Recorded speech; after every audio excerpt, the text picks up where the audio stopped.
So just, I want to teach on just because I see this a lot with newer people.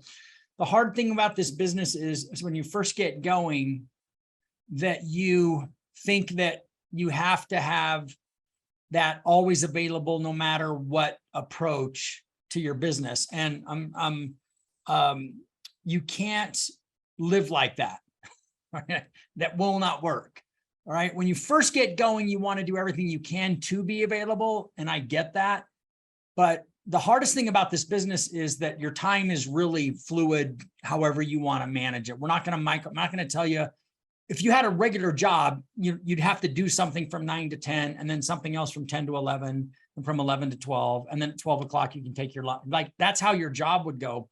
And in this job, it's not like that. You're essentially self-employed under our umbrella, and you have to learn how to manage time and tasks, because if you don't, this business becomes really challenging. And I think everybody with a lot of experience on this call is going to agree with me that when you first start doing business and you start getting leads on a consistent basis and you've got transactions going, it becomes super overwhelming, super fast, right? And you've just got to, like, how in the fuck does somebody close 10 loans?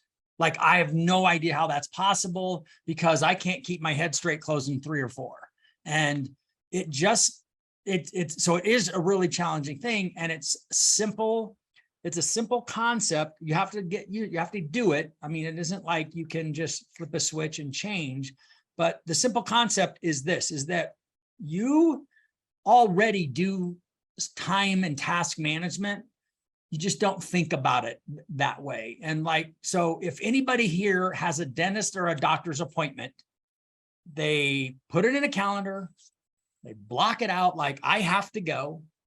They don't sit in the dentist chair with their teeth getting clean, checking their phone and talking to people while their teeth are getting cleaned, right? Because they can't, right? If you're in a doctor's appointment, you have to be at the doctor's appointment. You can't.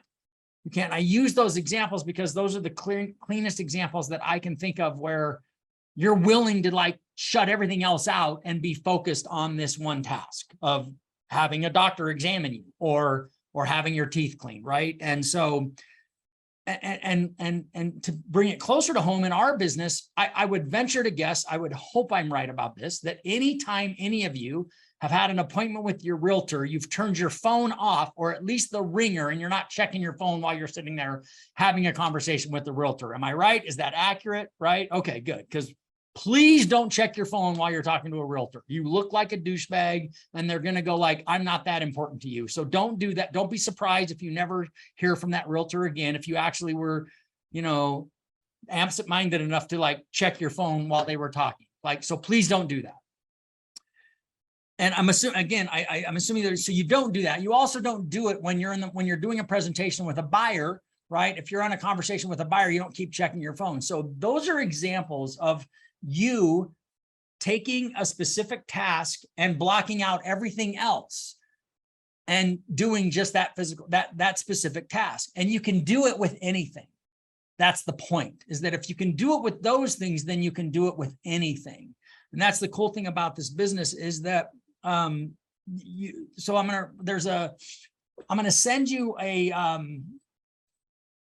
handout. This came out from Building Champions, is the company that I used to get coached by. I think they're kind of moving out of the mortgage space, but this is a great article. This was written in 2000 and he copyrighted this in 2004. So I've been doing this for a long time. And this is called Get Out of the Backseat and Drive.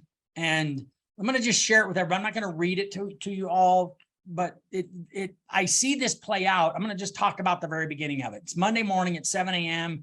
and you're looking forward to making today a very productive day. This will be the week that you finally do it. No excuses. Then you make the choice. As you walk out your front door, there sits your car.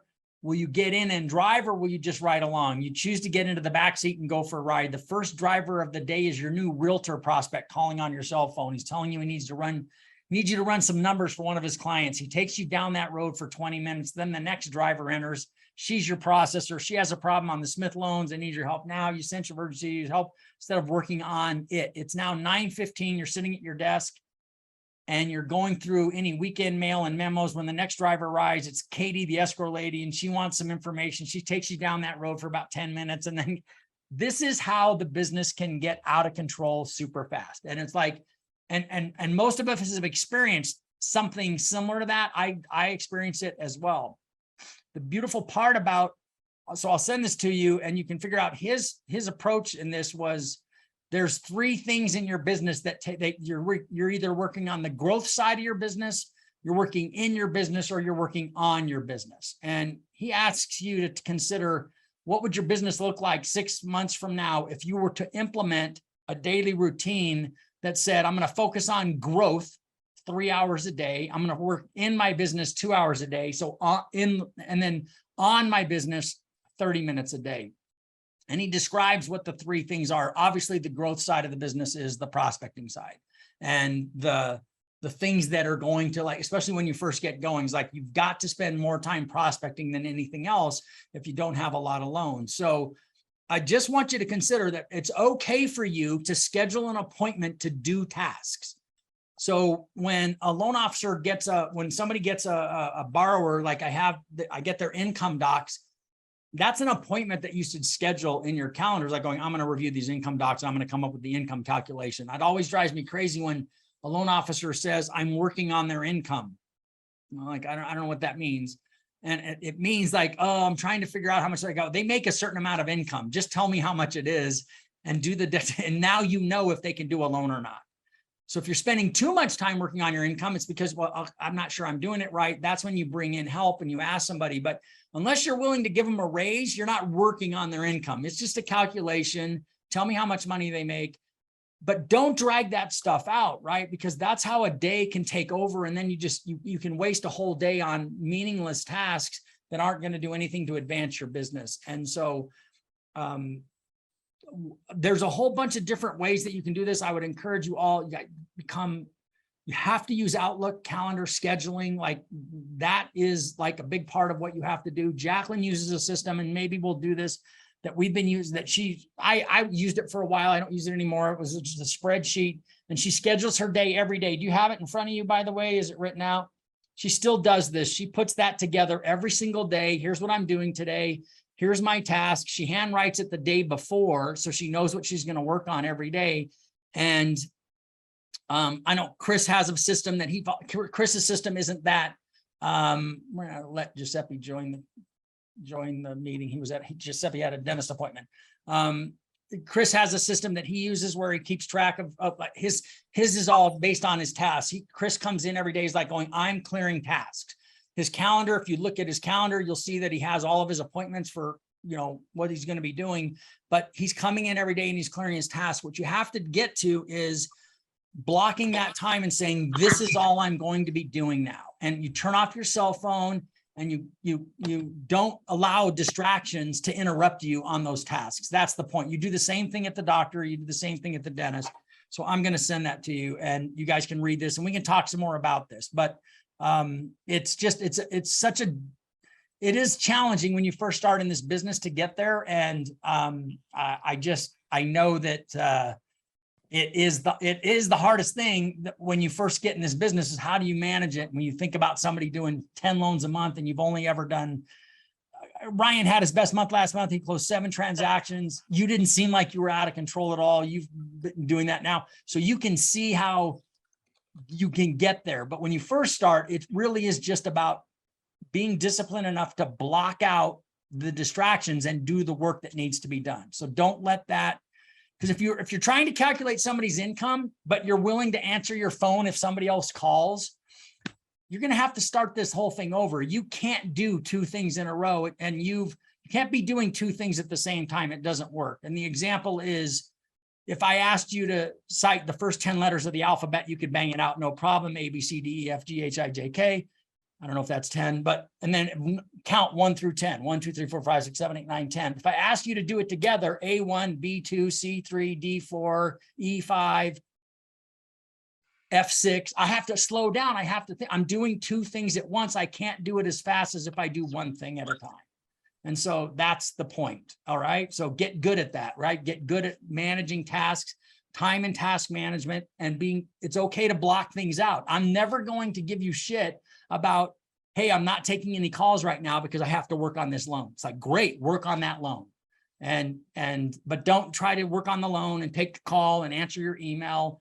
That's ADD in action. So there you go. All right. I'm going to show a quick thing. The next thing I wanted to talk about was the client success coordinator. This thing's working really well. And there's some things that we can do that can improve this. The key to us having success at this, I'm really excited that we're providing this service for our loan officers, because the repeat and referral business opportunity that this is going to represent is phenomenal. I'm going to show you something really quick. I've shown this. I haven't shown this to a lot of people in a while, so I like to show this from the beginning. Let me see. Can all see that? So this is about Milton Candy Reimer. This is a real client of mine that I did their first loan in 2000, and it was a $234,000 loan. Today, that house is probably worth $600,000 or $700,000. So I'm guessing it would be at least a $500,000 or $600,000 loan. I refinanced it in 2002, 2003, and 2007, right? Just because that's what happened to the market. In 2006, Milt bought his dad's home. His dad and mom moved into a assisted living. He bought that home as an investment property. I think he lives in that today. And then he bought a second home up in Jefferson, Colorado, in 2007. And then I refinanced it in 2008, and I refinanced it again in 2009. The rates were, this is what happens in mortgage. Then they got divorced, which is really sad, because Lori and I, my wife and I, were really good friends with this couple. We went out. I spent the night in that cabin that he bought up there. My wife and I went up and spent the weekend with them once. We used to go out to dinner. So it's always sad about this business. Sadly, divorce is good for the business, but it is sad when you become friends with somebody and then you're doing this. But we did her purchase loan. I believe we refinanced it. So there's 9 transactions for $1.8 million. This is when our loans, look at the loan amounts, 200. So really those 9 transactions today would be about $4.5 million, right? So 9 transactions, $4.5 million, but wait, there's more. These are all the referrals. Milt Reimer was one of those guys. Milton Candy were the kind of people that when they like you, they refer you like it's a job, like it's a side gig for them or something. But I did 3 loans for Jim Adams. I did 2 loans for the Hickmans. I did 2 loans for Lori Harrison, Mark Olison, Kent and Crystal Douglas. Like, these people are still in our database. We still do loans with these people. So all together, I just talk about the Reimer tree, 18 loans, $4 million in production. So just figure 18 loans for about $10 million, 10 or $11 million worth of production. So it's important to do a good job. Obviously, it's also important that we want to do everything that we can to make sure that that's what happens for all of these clients. So the reason that we have a Zenith refinance promotion program, the Zenith for Life deal, is because we want all of that. We want client retention is a huge thing. And that's one of the reasons that we do that. The other thing that and the whole client success coordinator, that's the idea that behind it. What I want you to do, and what I think would help us on the connection side of this and increase the connections, is you guys doing you guys scripting yourself to let the customer know what's going to happen. And I think that there's probably 2 or 3 areas of the transaction that you can have this conversation, so that I think you could do it at the pre-approval stage, when you do your SIT presentation, at the time of the lock, at the closing cap review, because this is such a huge client differentiator. When we talked last week about what are your 10 points of differentiation, why should I use you? Why should you be my loan officer? Well, unlike I did this script yesterday. Unlike most lenders, when you work with me, I won't just be closing your loan and then keeping my fingers crossed that you'll call me to refinance. You're going to hear from my team within about 30 days of your closing, just to make sure that everything's okay. You don't have any questions. And we're going to check in and follow up with you a couple more times that first year, just to make sure that everything's in line and there's no questions that you haven't been able to get an answer on. And then, of course, each year we're going to do an annual review, and our biggest goal is to make sure that that mortgage is still working for you and making sure that we're doing everything we can to help you achieve your real estate and financial goals. So you're going to want to make sure that you take those calls so that we can do our part to make sure you're as successful at this real estate and home ownership as you can possibly be. I just think that anything that you can do to make sure that Chris is able to make that connection, because we have such good results when she gets them on the phone, and I just want to do everything that we can to increase that. So I'd like you guys to figure out where you want to incorporate that. I'll send an email. I'll send when I send the get out of the backseat and drive document, I'll send this as well, so that you can try to figure out where you can incorporate that in the script. The other thing that I want to do, and I just want to see, I'm pretty sure I want to do this, is that right around the 6 month mark, because 6 months after they close, they have to have made 6 payments. Typically, we want to make sure that they've been in that loan at least 6 months, but right around maybe 5.5 months, we send an email out that reminds them about the Zenith for Life program. And I think we'd all agree that would be a pretty good idea for an email to go out right at the 6 month mark. So I'm going to get marketing to put something together for us that 6 months after closing, just as a reminder. Don't forget, as a past client of Zenith, you are eligible for a no lender fee, no appraisal fee refinance, and just maybe, with a copy of the certificate in there or something like that. And maybe that's an email that they get maybe once every 6 months from us, right? Like, so that's just as a reminder, like we want to make sure that they know that. And then that's it. Does anybody have any feedback or questions on this? I have for the reminder call to just introduce Chris. I always send out a first payment reminder about 2 weeks before the first payment's due. And in the past, what I'd been doing is sending out a copy of the first payment letter or the transfer letter, and then a mortgage coach presentation and a bunch of stuff.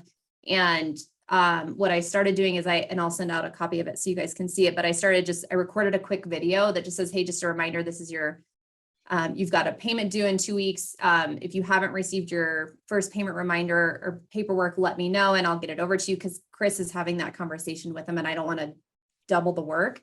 But I'm just doing a quick video that introduces them. And I did it last month for the first time, and she was able to connect with 5 out of my 6 clients, and they all knew who she was, why she was calling, and were open to the conversation. Oh, so please share that video then. Yeah, that was highly successful. So I recommend doing something like that if that's convenient for you, but that worked really well for us. That's a great idea. Like I said, if we connect and then we connect again, we connect 2 more times, the opportunity for repeat and referral business. The other thing that she's brought up a couple of times is that for those of you, these customers want referrals to financial advisors and CPAs. And if you don't have, you need to get somebody that you can refer, right? So for those of you that don't have that yet, you need it.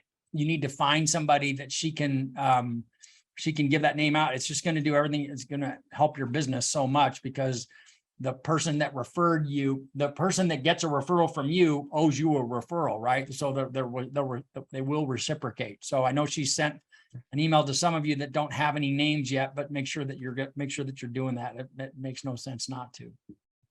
Anything else?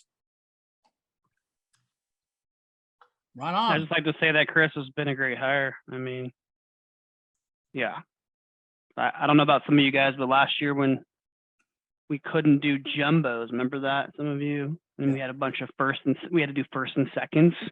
Like I've had 2 this week where they're like, yeah, Chris, like, can Chris help us with the refi yet? So I'm going to reach out to him and be like, yeah, I'll wait. But she's already like setting those up. So they're just like slam dunks when the time comes. So we should probably give her a raise, man. I don't know. It's like, she's just doing selling for us. It's great. She's got all kinds of incentives built into her comp plan, where it's based on the connections. It's based on the completing the annual mortgage review is huge, right? And the referral side of it as well. So what we can do to help her is help her make more connections, because that's when all those things can happen. Right. So I need you guys to do your part to help her connect with more people. And you want this. I mean, go back to look at that Reimer tree. I mean, that's the cool thing about this business, is it's kind of like multi-level marketing. And not that I would ever want to do multi-level marketing, but only because I have, and I hated it. The idea behind the Reimer tree is that, like, look at all that production from one loan. I mean, just one loan. And like, oh my God, there's so much opportunity here.